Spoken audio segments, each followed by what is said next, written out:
legit yung dikit. Grabe naman ang dikit. Hindi ko matanggal. Hindi ko pa yan ginagamit, madikit na. Ba't naman kasi ito pinagpato? Aray ko naman.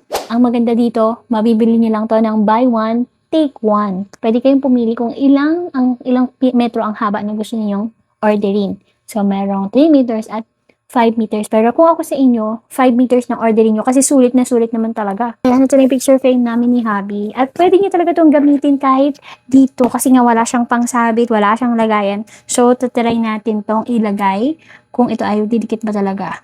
So, tingnan natin kung gaano siya kagaling, kahusay sa larangan ng pagdikit.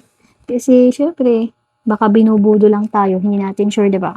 Maraming ganyan. Binubudo lang tayo na, madikit daw, pero hindi naman pala talaga. Wow. Satisfying, guys. Oh, perfect. Get nyo, guys. At kahit taggaling kong hirap, baka masira. Gusto ko siyang baguhin. Gusto ko siyang ibaba-baba. Grabe naman yan.